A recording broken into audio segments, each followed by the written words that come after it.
It is certain that no discipline seems to be a source of joy at the moment, but rather another reason for sadness. However, later on, it produces a peaceful fruit of righteousness and peace in those who have been trained by it. Hebrews 12, verse 11. If you accomplish something good with great effort, the work passes quickly, but the good endures. If you do something shameful in pursuit of pleasure, the pleasure passes quickly, but the shame endures. Musonius Rufus.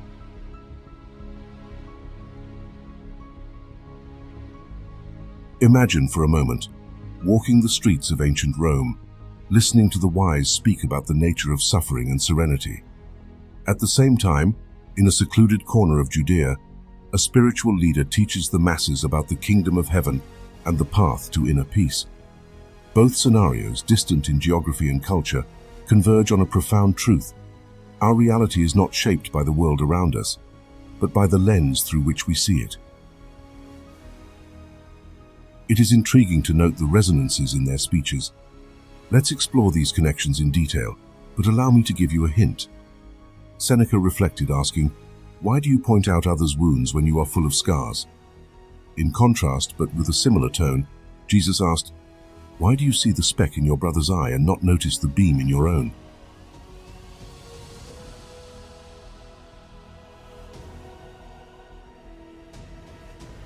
Of course, from a Christian perspective, one cannot equate Stoic figures with the figure of Jesus Christ, and that is not our intention. Figures like Seneca, Marcus Aurelius, or Epictetus were mortals with their flaws, while Jesus is seen by many as the divine manifestation on earth. However, it is undeniable that both legacies continue to inspire and guide current generations. In this material, we will explore the similarities that at first glance leave us with a question in mind. Could Jesus have a Stoic heart?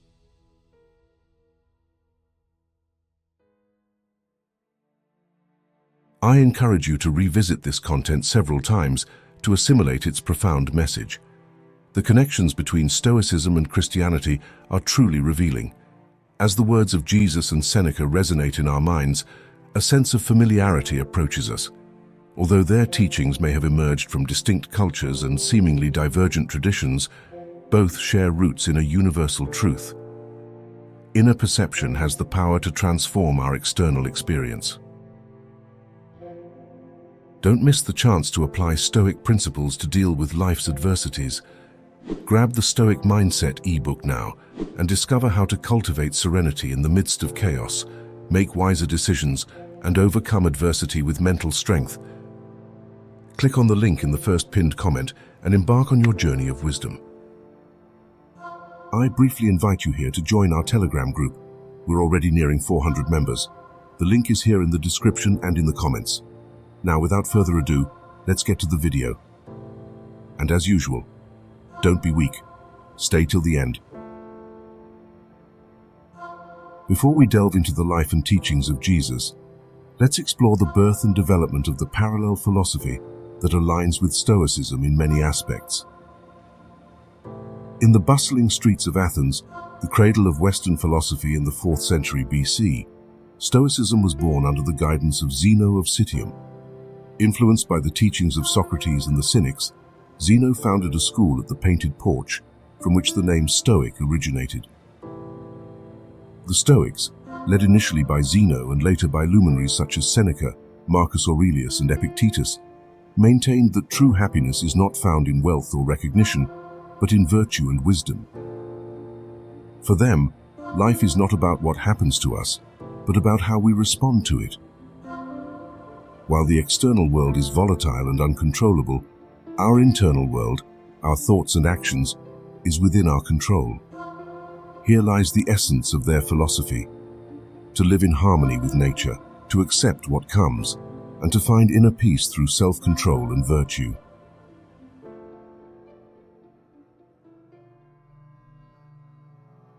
One of the most revered emperors of ancient Rome, Marcus Aurelius, a devout Stoic, wrote, "Life is short, and the nature of existence is ephemeral. Live as if on a mountain." Similar to how Jesus taught his followers not to accumulate treasures on earth, Marcus Aurelius reminds us of the transient nature of life and the importance of living with purpose and meaning. With these profound reflections on life, death, and virtue, it is inevitable to question how these Stoic teachings align with those of Jesus. Was the son of a carpenter in the distant corner of Judea familiar with these thoughts? Or is it possible that, independently, he arrived at similar conclusions about human nature and the purpose of life? As we keep these questions in mind, let's now journey to Judea and explore the life and teachings of Jesus himself. Let's learn how this spiritual leader, who transformed the course of history, addressed themes such as wealth, life, and truth. At the heart of the Roman Empire, in a marginalized region called Judea, Jesus of Nazareth is born around 4 BC, the son of Mary and Joseph. He grows up in a world dominated by political and religious forces.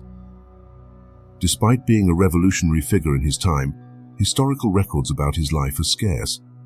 Most of what we know comes from the New Testament Gospels. The context of Jesus is one of Roman oppression and religious turmoil. However, instead of leading a revolt against the invaders, Jesus proposes an internal revolution of the heart and spirit.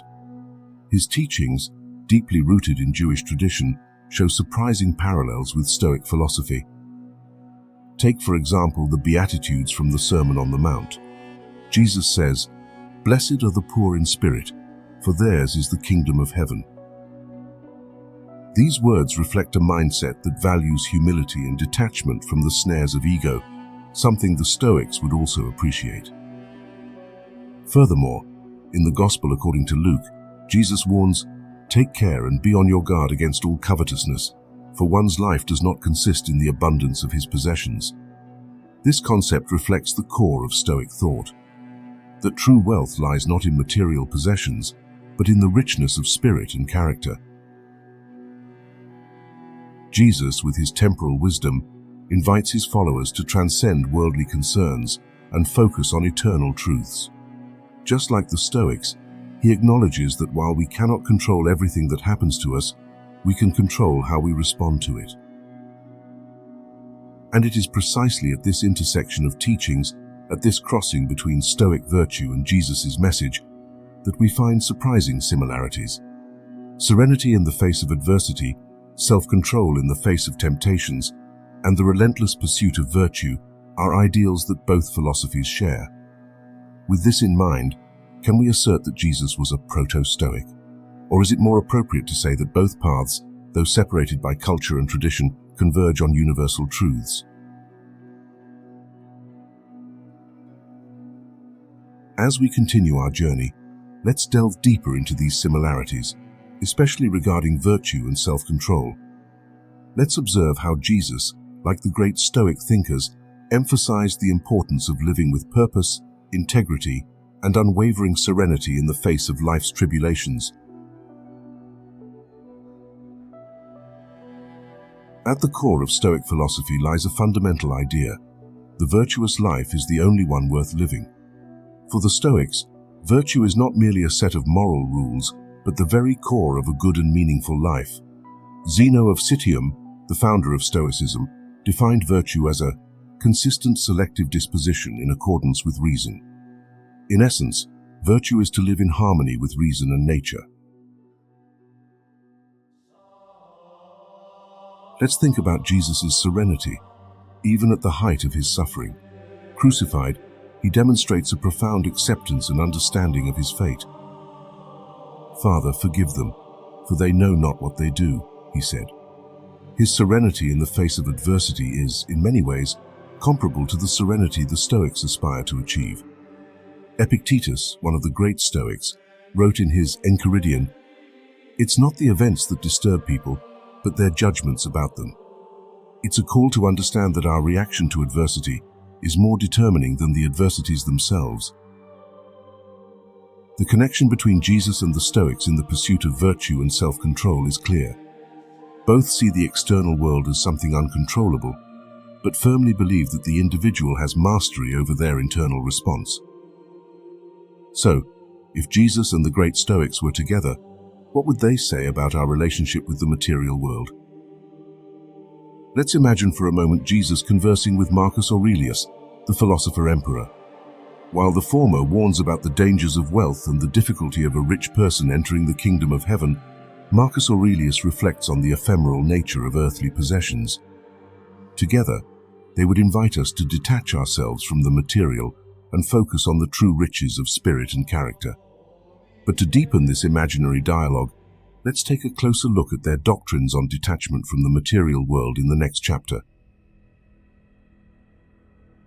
Imagine a serene afternoon in Jerusalem. The age-old stones of the temple reflect the golden light of dusk.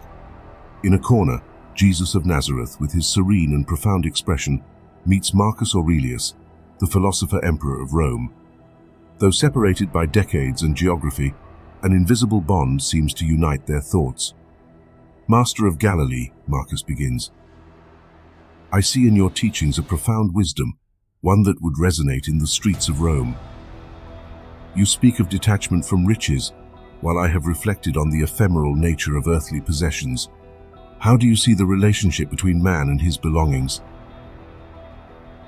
Jesus, looking at the emperor with understanding, replies, "Truly I say, it is easier for a camel to go through the eye of a needle than for a rich man to enter the kingdom of God." The emperor nods, acknowledging the depth of the message. "In my meditations," he responds, "I wrote that very little is needed for a happy life. It is all within you, in your way of thinking. Riches often serve as a distraction from this truth." Both leaders, from their different contexts, converge on a common understanding. Material possessions themselves are not the problem. The challenge lies in the attachment we confer upon them, in how we allow them to define our worth and sense of purpose. As this imaginary conversation fades into the night, a profound question emerges for all of us. What value do we place on material things in our lives? Do they define us, or are they simply tools we use to contribute to our well-being and that of those around us? However, we cannot ignore the fundamental variations in their views and essential practices. Jesus, with his unconditional love for others and call to service, and Seneca, with his emphasis on virtue and the well-being of the community, present two complementary perspectives. But what would unfold if both shared a moment together? In our next chapter, we envision a dialogue between Jesus and Seneca, exploring their similarities and differences, and how each would approach themes such as love, society, and the purpose of being human.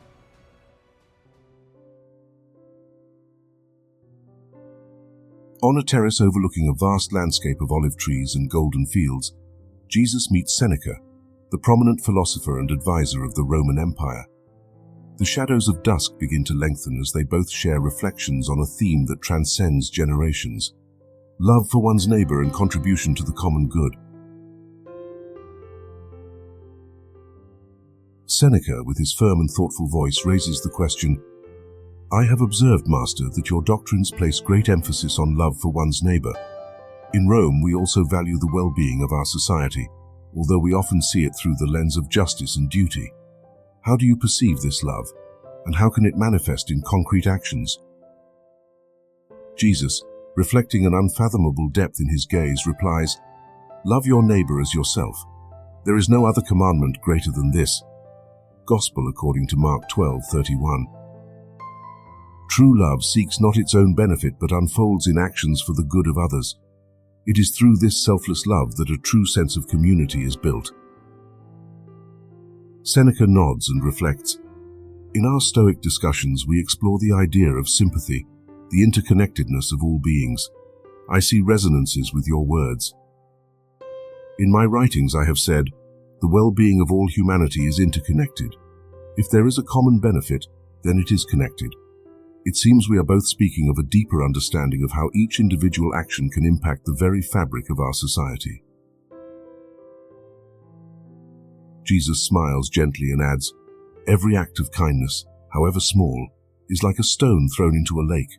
The ripples expand, touching hearts and lives beyond what our eyes can see.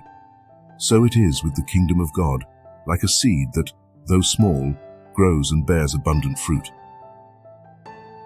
Seneca, with an expression of recognition, concludes, So, though our paths may differ in their foundations and practices, the essence of love and the pursuit of the common good is a thread that binds us. Each of us has the capacity to enrich and uplift our society through our daily actions and decisions.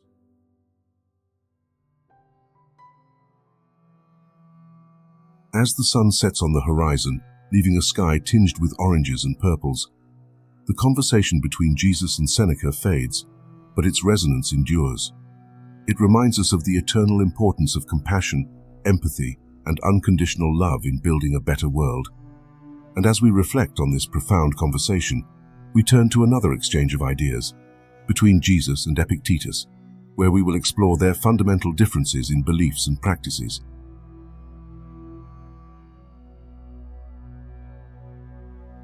The air becomes dense in a hypothetical room, where in one corner, Jesus sits with his compassionate and serene gaze.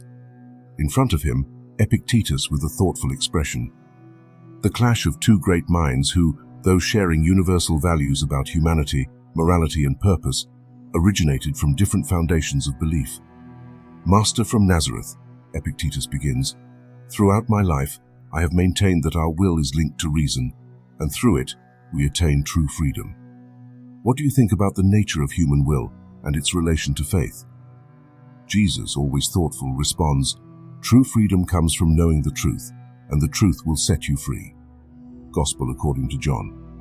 He continues, faith is the assurance of what we hope for, the conviction of what we do not see. Letter to the Hebrews. Epictetus nods, recognizing the depth of the response. In our reflections, we maintain that reason, when aligned with nature, guides us toward virtue. Faith, from my perspective, requires a suspension of reason, and though powerful, it can veer us away from objective truth.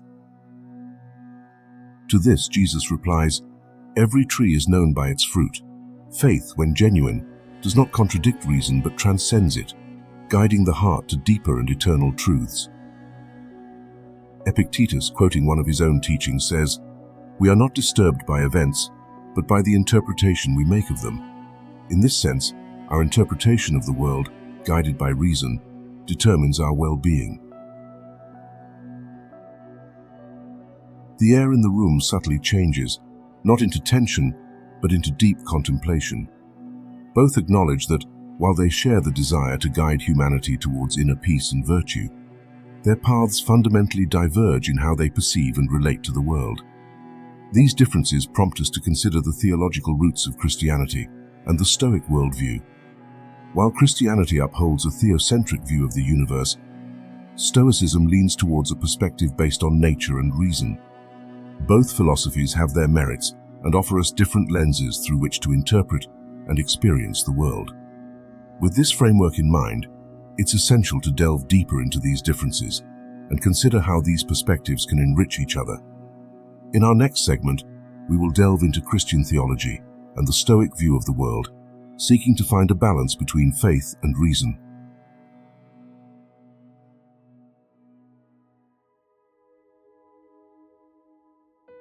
The room, still imbued with the previous dialogue between Jesus and Epictetus, is filled with a new air of reflection. While Christian faith proposes a personal God who intervenes and cares for humanity, Stoicism perceives the cosmos as a rational entity, a totality governed by what they called logos, or universal reason. Christianity, with its rich theology, speaks to us of a loving God who became man in Jesus of Nazareth. This divinity, in an incomprehensible act of love, incarnates to redeem humanity from its flaws. It is a religion based on relationship, on the interaction between the divine and the human, between the Creator and his creatures. On the other hand, Stoics see the world as a reflection of a logical and natural order.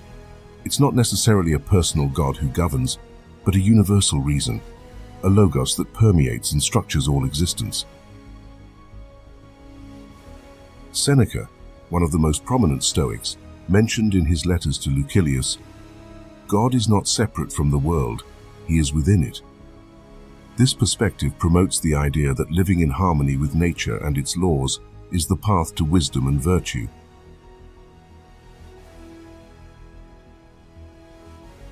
Despite their differences, Both views can complement each other. The theological focus of Christianity emphasizes the importance of relationship and grace, while Stoicism, with its emphasis on self-discipline and self-control, can provide a framework for living out that grace practically in everyday life. At the end of this exploration, we are faced with an essential question. Is it possible to combine the depths of Christian theology with the practice and reason of Stoicism? Can Jesus, with his revolutionary lessons on love and grace, be considered in some way a Stoic Messiah?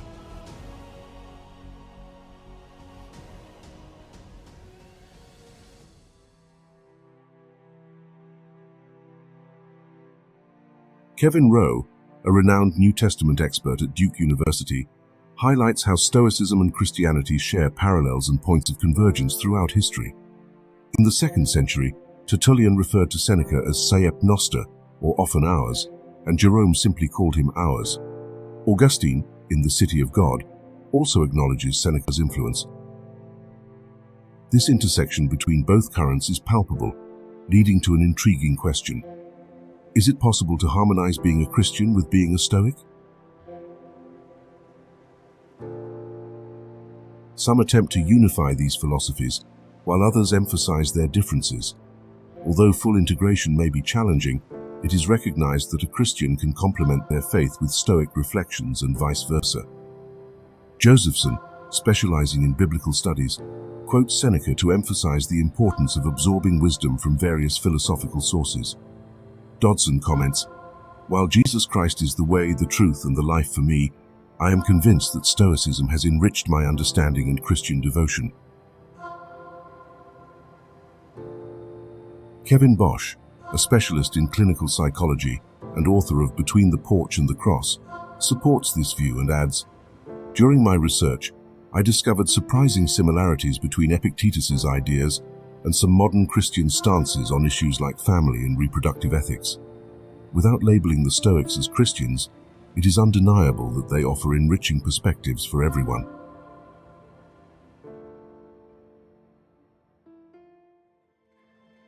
In both Stoic and Christian scriptures, we find parallel lessons on: Number 1.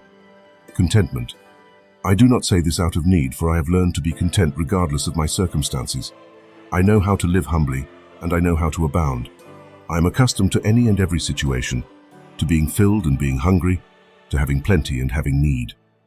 Paul. It is the attitude, not the circumstance, that should be evaluated. We must investigate whether the rich man can be content if he falls into poverty, and if the poor man can be content if he rises to wealth. Seneca. Number 2. About revenge. But I tell you, do not resist an evil person. If anyone slaps you on the right cheek, turn to them the other cheek also. Jesus. Only a small-minded man exacts revenge. Seneca. Number 3. The Golden Rule. Do to others as you would have them do to you. Jesus. Where a human being is, there is an opportunity for kindness. Seneca. 4. About mortality. Think about your end at all times, and you will never sin. Sirach 7:36. You could leave life right now. Let that determine what you do, say, and think. Marcus Aurelius. 5. About anxiety and worry. Worry weighs a person down, an encouraging word cheers a person up. Proverbs 12:25. Today I escaped anxiety, or no, I discarded it because it was within me in my own perceptions, not outside. Marcus Aurelius. 6. About love. Above all, love each other deeply. Peter. Be free from passion and yet full of love. Marcus Aurelius. 7. About discipline. No discipline seems pleasant at the time, but painful. Later on, however, it produces a harvest of righteousness and peace for those who have been trained by it. Hebrews 12:11. If you obtain anything good with labor, the labor passes quickly, but the good endures. If you do something shameful in pursuit of pleasure, the pleasure passes quickly, but the shame endures. Musonius Rufus. 8. About anger. Do not be quickly provoked in your spirit, for anger resides in the lap of fools. Ecclesiastes 7:9. Nothing is more deafening than anger, nothing more deadly. It's a hard master and a treacherous companion. If you concede, it will take you over completely. If you fight it, it will make you exhausted. Seneca. 9. On quietude. Be still and know that I am God. Psalms 46:10. Transition from one unselfish action to another with God in mind. Only there can you find steady quietude. Marcus Aurelius. 10. About examples to follow. Be imitators of God, therefore, as dearly loved children, and live a life of love, just as Christ loved us and gave himself up for us as a fragrant offering and sacrifice to God. Paul. Choose someone whose way of life as well as words, and whose very face, as mirroring the disposition that lies behind it, have won your approval. Be always pointing him out to yourself, either as your guardian or as your model. Seneca. 11. On loving enemies. But if your enemy is hungry, feed him. If he is thirsty, give him something to drink. In doing this, you will heap burning coals on his head. Romans 12:20. Goodness is invincible, provided it be genuine, not plastered on. What could even the malice of a foe do to you if you were still to show him kindness? And in case the opportunity offers, expose his errors, admonish him, but quietly, not in public. It is your business to make a good character, but the character of another no one can make. Marcus Aurelius.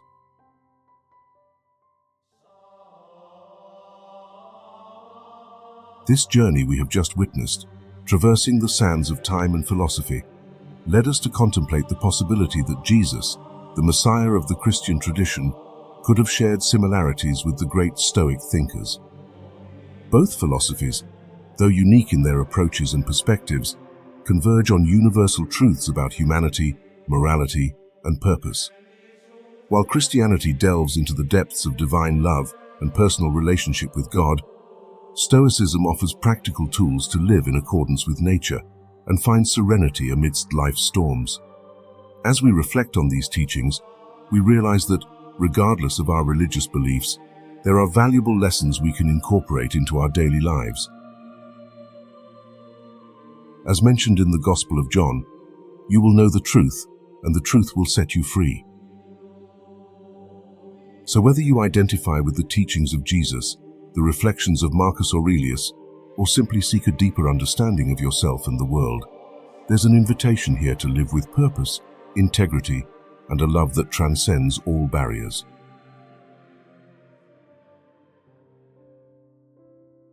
And that concludes our discussion for today. But I ask that you don't exit this video just yet. Listen to what I have to say. Below, you'll find the link to our channel's exclusive store and other links that you should also check out. Don't forget to comment "Dare Me" so I know you made it this far. Remember, I read all the comments and I'll see you commenting. Stay on the screen to watch the next video that will be displayed here. It's very much worth it, and I guarantee you'll enjoy it. And for your attention, my heartfelt thanks. That was my contribution. May everyone be with the Creator.